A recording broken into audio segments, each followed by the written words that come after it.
السلام عليكم ورحمة الله وبركاته. برحب بكل الناس الموجودين، الناس اللي شرفونا، برحب طبعا بكل الأعضاء الكرام اللي موجودين على المنصة. زي ما معالي الدكتور علاء الغمراوي قال إن هو أول مرة ينزل في مؤتمر انتخابي في المحلة، أنا برضو كذلك، يعني يمكن أول مرة أقف وأدعم مرشح يبقى هو الباشمهندس محمود شهاب. وبصراحة يا جماعة المحلة تستحق وضع أفضل بكتير جدا جدا من الوضع الموجود حاليا.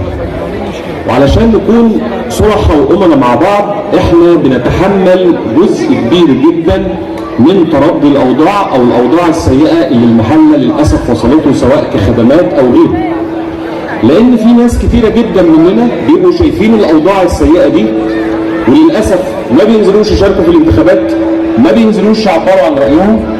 وناس تانية بتقول يا جماعة خلاص احنا عارفين مين اللي هيكسب ومين اللي هيعدي في الانتخابات، فبلاش نتعب نفسنا وبلاش نروح ننتخب او ندي بصوتنا. الشخص اللي هو بيمتهنه انه يلاقي حلول بديلة لكثير من المشكلات، وهو شخص يقدر يتعامل مع المشكلات على ارض الواقع في حدود المتاح، ولو مفيش حل معين متاح، لان انتوا طبعا عارفين ان ساعات بنبقى محكومين بظروف واوضاع اقتصاديه معينه، وقتها لازم يبقى فيه حلول بديله. يعني انت لما تيجي تقول لي انا عندي مشكله معينه، لو الوضع ما يسمحش ان انا احل لك المشكله دي وانت ما عندكش فكر مبتكر او فكر بديل، هتقول لي انا ماليش حل على المشكله دي، او توعدني بحل وما تحلش المشكله.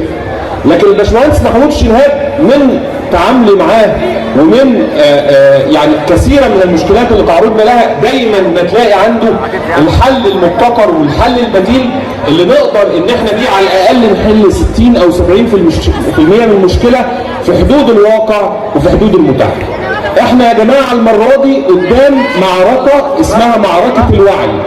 لازم نبقى واعيين، ولازم نبقى عارفين ان لو في حاجه هتتغير بايدينا. ما ينفعش ان احنا نقول فلان هيعدي، فلان خلاص هو هيعدي في الانتخابات، يبقى ملوش لزوم ان انا ما انتخبش او ان انا ما اديش صوتي اللي يستحق. المره دي لازم كل واحد ينزل يعبر عن رايه بكل حياديه، وزي ما الدكتور علاء قال، شوف المعيار اللي انت هتنتخب عليه المرشح بتاعك ايه. احنا قلنا 3 حاجات مهمين.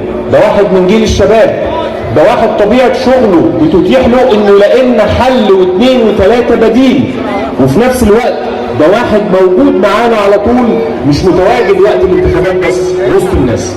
كامل الدعم والتأييد للمهندس محمود شهاب، ونتمنى ان ربنا يوفقه ان شاء الله، وشكرا جزيلا. الحضور الكرام،